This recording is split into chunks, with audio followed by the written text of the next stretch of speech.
Hey everybody, this is Mr. McKee again with SEC 210.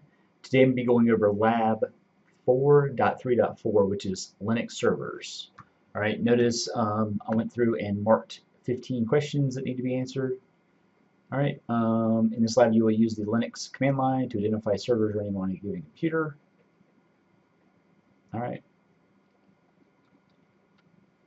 Servers are essentially programs written to provide specific information upon request. Clients, which are also programs, reach out to the server, place the request, and wait for a server response.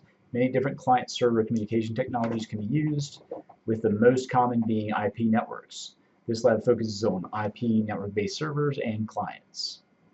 Alright, so access the command line, log on to your virtual machine as I've already done. Alright, click the terminal located in the dock. Alright, display the services currently running. Alright, many different programs can be running on a given computer, especially a computer running a Linux operating system.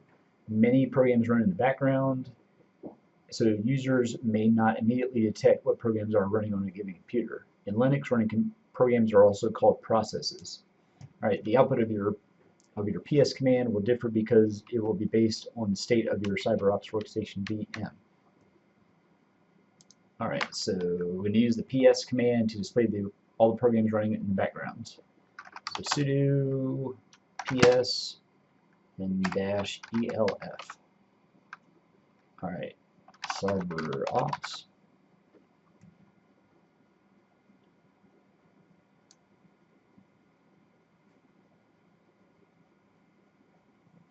I'm going to try to make this so it's one line, but it's not going to work like that. Alright, so you've got a whole bunch of processes running. Alright, why is it necessary to run ps as root? Alright, we're prefacing the command with sudo. You guys can answer that. But just think permissions. Alright. As a matter of fact, if you see down here, see how there's a bunch of root processes. On my machine I have analyst processors also, but it requires root access permissions.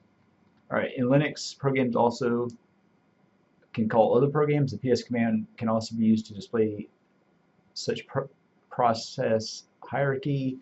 Use the EJH options to display the currently running processes tree after starting the Nginx. I always want to say Nginx, but Nginx web server with elevated privileges. Alright, and if you want to clear your screen, just clear command. Alright, so sudo. Alright, we're changing directories. So user has been Nginx. Alright, pwd. Alright.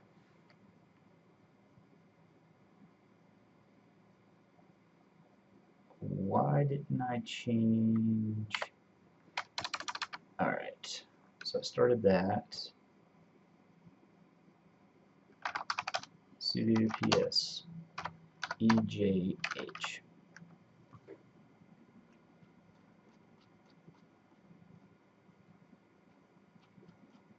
Let me just look up here. ELF EJH.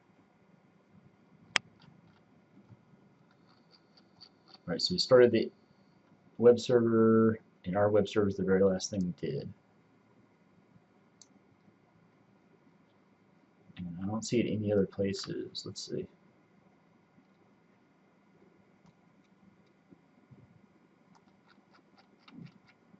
Alright. How is the process hierarchy represented by PS? If you notice right there, see how it's indented? Right. As a matter of fact, you can look right there.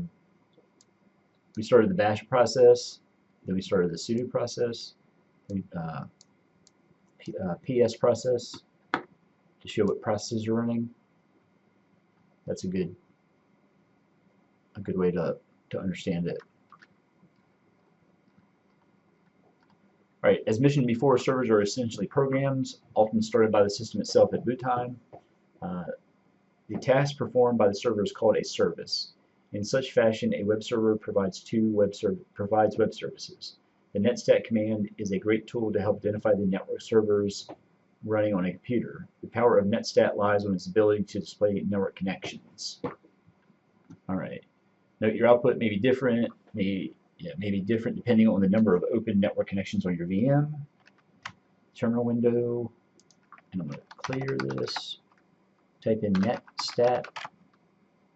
All right. And here's a bunch of different connections.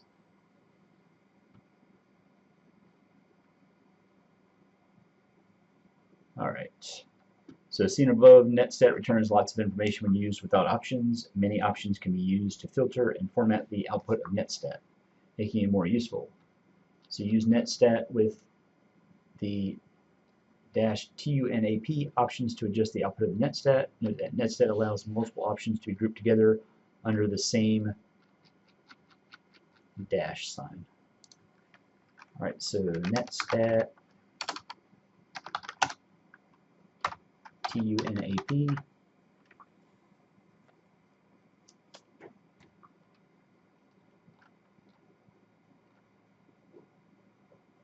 All right, the information for the Nginx server is highlighted, which it's actually not highlighted in this. All processes could be identified. Non-owned process info will not be shown.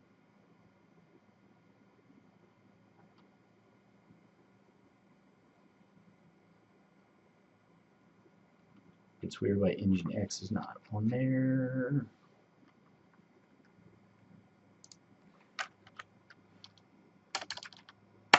TUNAP.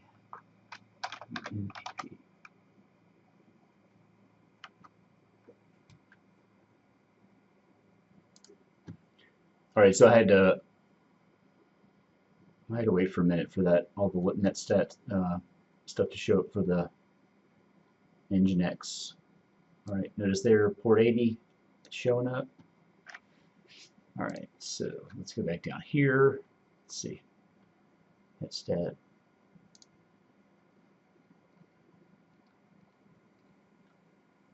And what I did also, I typed in 2 T's instead of TUNAP. So now you can see what we have. All right, looks like it's supposed to. All right, so what is the meaning of TUNAP? Options in Netstat. If you did man Netstat, you should be able to find that. And it's all listed in here, like T.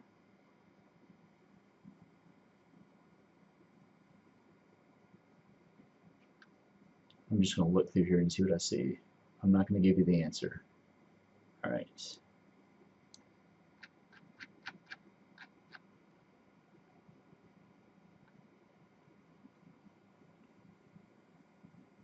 P, show the PID. See, there's P, show the PID, A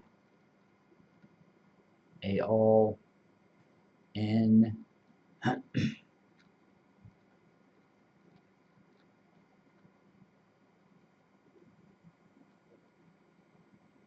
have to look for N, but it's up there. All right. But just find the meanings of T, U, N, A, and P options. All right. Is the order of the options important in Netstat?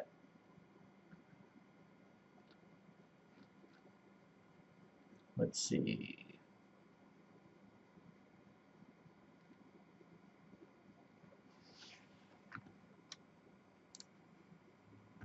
All right, so is the order of the options important in Netstat? I would say no. Clients will connect to a port and, using the correct protocol, request information from a server. The Netstat output above displays a number of services that are currently listed on specific ports. The first column shows the 4-letter protocol in use, UDP or TCP in this case. The third column, and it's talking about this.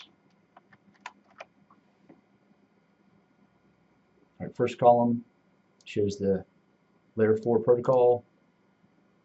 Third column shows the address and port, which localhost is all zeros, 80 or 127.0.0.1. All right, format to display the local IP address and port on which the specific server is reachable. The IP address, all zeros, signify that the server is currently listening on all IP addresses configured in the computer. Okay. So that's listening on all IP addresses in the computer. This is listening on the local host. Okay.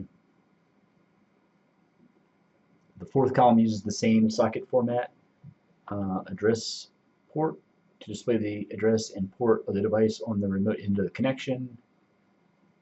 All right. I actually went to some websites, so that's what this is. All right, to test the web, test traffic. All right, fifth column displays the state of the connection. All right, so these are established. These are listening on those ports. It's waiting on that and listening on these ports. These are IP version 4 addresses.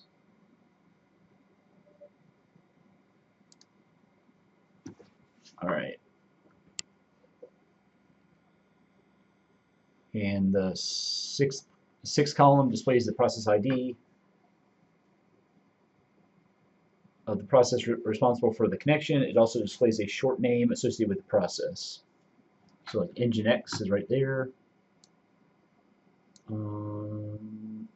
Port 22 is SSH. That sticks out. Looks like Python port. That's Firefox. Things like that. All right, based on the Netstat output shown in item D, what is the layer 4 protocol, connection status, and PID of the process running on port 80? All right, so you guys should be able to see that. While port numbers are just a convention, can you guess what kind of service is running on port 80 TCP? You guys should definitely get that right. If not, Google that. But I'm assuming you'll get that right. All right, sometimes it's useful to cross the information provided by Netstat with PS. Based on the output of item D, it is known as a process with PID 395.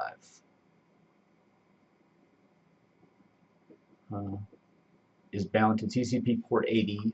Port 395 is used in this example. Use PS and grep to list all lines of the PS output that contain PID 395.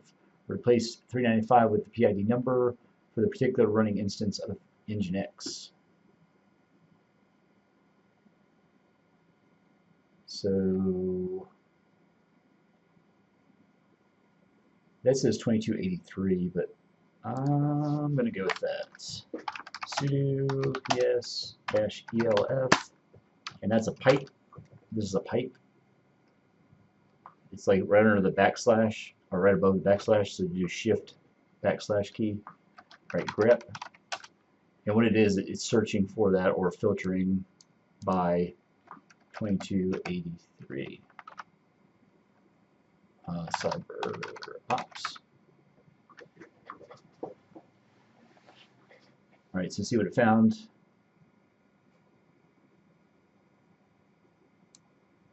Found these 3 processes. And it looks just like this. All right. All right, and the output above the PS command is piped through the grep command to filter for only the lines containing the number 395. The result is 3 lines with text wrapping. The first line shows a process owned by the root user, right there. Started by another process with PID 1, 5th column, which is right there. at 1933. In our case, this right here. The third line shows a process owned by the analyst user right here. All right, with PID, ours is 2674.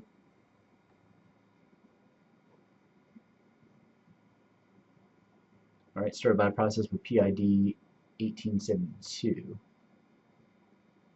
Or I'm sorry, started by process, let me look at this. Started by process 1. Alright, this is started by process 1. This is started by process 2283. This is started by this. Alright.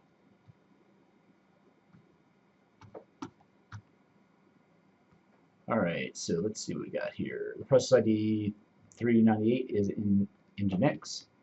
How could that be concluded from the above? The third line shows a process owned by the analyst user with PID 3789, started by process PID 1872, as the grep 395 command. The process ID 395 is Nginx. Alright, how could that be concluded from the above output above? Well, right there, looks like he did a search. The analyst user did a search using the grep command. Alright.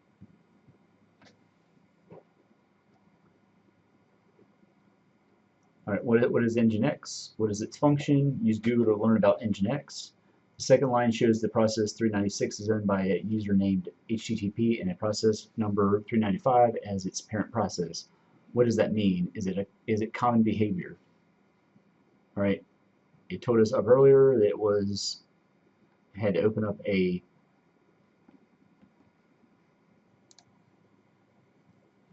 Alright, so what that means is like I was saying, the parent process, every time you access that Nginx website, it creates another process. Alright, so it'll create several processes if several people are trying to access it. Alright, why is the last line showing grep 380, in my case grep 2283? Well, that's because up here I searched using grep filter for 2283. Alright, so now let's do part 2, using Telnet to test TCP services. Telnet is a simple remote shell application. Telnet is considered insecure because it does not provide encryption. Administrators who choose to use Telnet to remotely manage network services and devices and servers will expose login credentials to the server.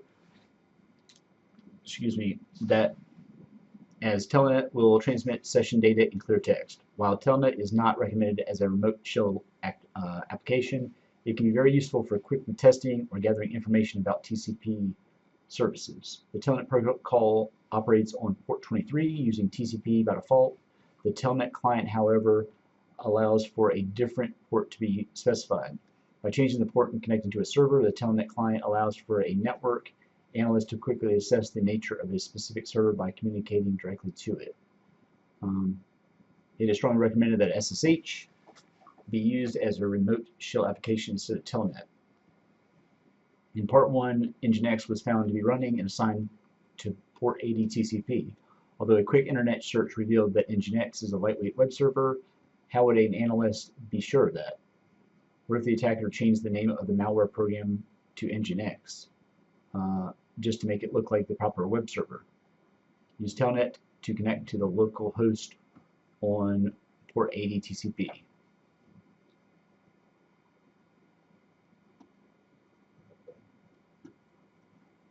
Alright, so we're going to Telnet. So Telnet is not like definitely trying to log into a remote server. Don't use Telnet, but you can use it for testing purposes, especially testing a local service. Notice it connected. All right. And it says the escape character to get out of the to close the connection.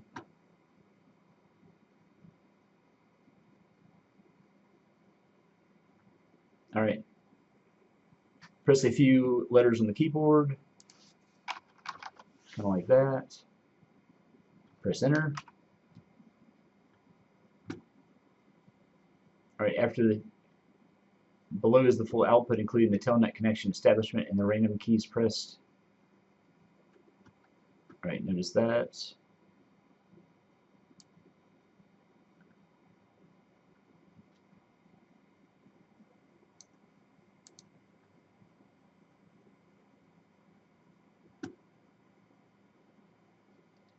All right.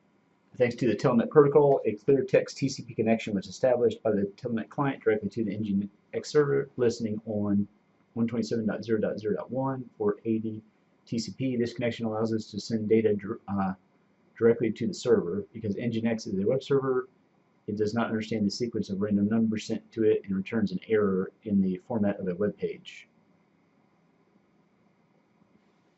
All right. Why is the error sent as a web page? Let you guys answer that. Right? But just think of what type of server Nginx is, and try to answer why it would respond as a with a web page. All right. Think of the protocol it's communicating with on port 80, right there. Highlighted it. All right. So while the server reported an error and terminated the connection, we were able to learn a lot. We learned that Nginx with PID 395 is in fact a web server. All right, the version of Nginx is 1.16.1. We see right there. All right, we know it's a web server. It's communicating HTTP. The network stack of our CBROPS workstation VM is fully functional all the way to layer 7. Not all services are equal. Some services are designed to accept unformatted data and will not terminate if garbage is entered via keyboard. Below is an example of such service. Looking at Netstat Output presented earlier, it is possible to see a process attached to port 22. Use Telnet to connect to it. All right. Port 22 TCP is assigned to SSH service. SSH allows the administrator to connect to a remote service securely. All right, below is the output. All right, Telnet 127.0.0.1, 22.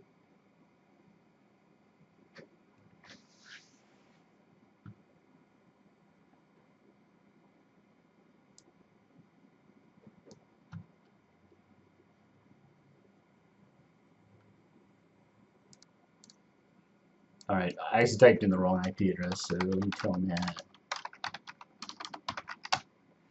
127.0.0.1, 22. Dang on, I did it again. What in the world? Let's do this again. All right, Telnet 127.0.0.1, 22. All right, there we go. So connected to using SSH 2.0, open SSH. All right. And type in just some strings, hit enter. Invalid SSH string, connection closed. All right, use Telnet to connect to port 68. So if we do Telnet 127.0.0.1, 68. Now I don't understand why I keep doing that. I'm typing too fast, apparently. All right.